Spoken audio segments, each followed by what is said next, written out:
Let's let that genie out of the lamp. This video will walk you through the basics of how to book Genie Plus selections. Your app may look slightly different at home than it will when you're in the parks. There are two tabs at the top of your screen, My Day and Tip Board. From the My Day tab, you can explore Lightning Lane options and see recommended attractions and extra features like audio tales. Click on Why This to see the information about a ride, such as if it's indoors and a good air conditioning break, or if it's a thrill ride. You can also see the forecasted wait times. This will help you predict a good time to visit an attraction. You can also click on the ride for more details about it, including walking directions. You'll also see the standby wait time listed. In general, if a ride wait time is less than 30 minutes, hop in the standby line. While there is lots of information on this tab, you will spend most of your time navigating the day under the Tip Board tab. Remember from the Genie Free Services video that setting up your day in your account puts your must-do attractions at the top of the screen first so you don't have to scroll as long to find them. This is a great time saver. To select a Lightning Lane return time, find the ride you want to book and click on Book Experience. Notice near the middle of the screen, it tells you the time to redeem your Lightning Lane, which means that is the return window for you to enter the Lightning Lane. Select the people who want to participate and click Continue. Your whole party doesn't have to book the same Lightning Lane options. When booking a Lightning Lane return time before the park opens, there won't be a return time displayed on the initial screen, but you can still select a Lightning Lane return time. Click on the Book Experience button for the attraction you want. Then you will see the return time you've been given and can select Confirm to complete the process.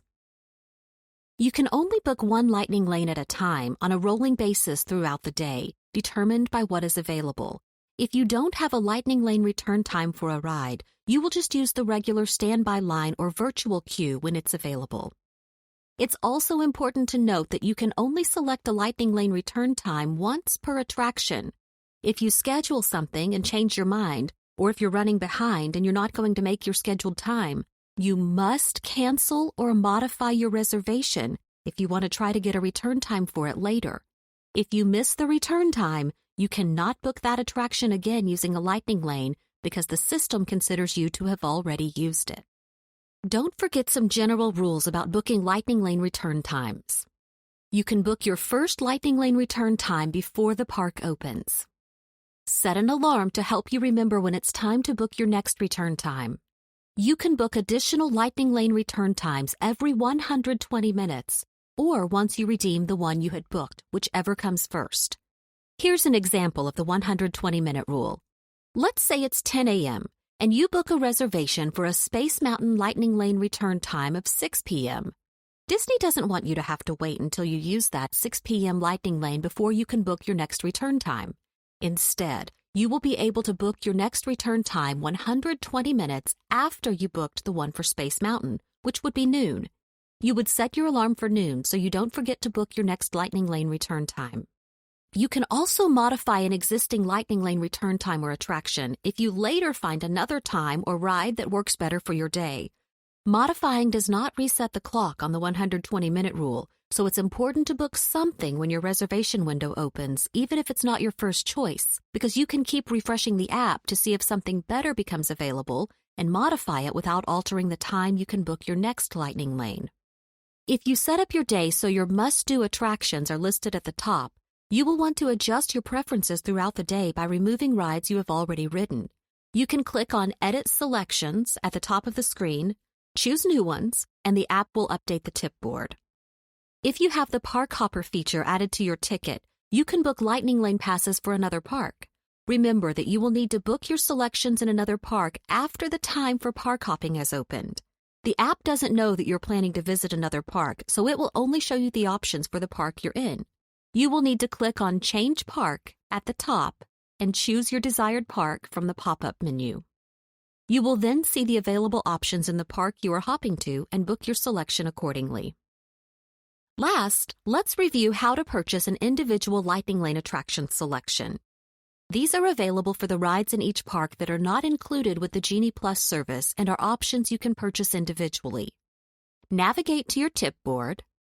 Scroll down the list to the rides that are available to purchase. Here you will see what the cost is. It varies by ride and by date. Click on the Purchase button, and you will see that you can choose your time. If you don't like the time pre-selected for you, scroll across the top to choose a new time, then click through the series of steps until your purchase is complete. Be aware that once you purchase your pass and select your time, you cannot change or cancel it, so make sure you know what you want before you make your purchase. Also, you do not have to purchase Genie Plus to be able to purchase the individual Lightning Lane selections. Purchasing an individual Lightning Lane attraction selection does not interfere with your ability to book other Lightning Lane return times using Genie Plus, so the 120-minute rule doesn't apply. If you're staying at a Disney Resort hotel, you can purchase your individual Lightning Lane attraction selections before the park opens. If you are an off-site guest, you can purchase them when the park you are attending opens. These will have limited availability and can sell out, so if you want to purchase them, be sure to do so at your earliest opportunity. You can only purchase 2 individual Lightning Lane attraction selections per day. You can make one selection in one park and another in a different park if you have a park hopper ticket. Don't forget that attractions will continue to offer a traditional standby queue or a virtual queue where available to maximize flexibility. Rides for both the Genie Plus and individual Lightning Lane attraction selections are subject to availability and may change without notice. Check out the next video for some tips to help maximize your day in the parks with Genie Plus.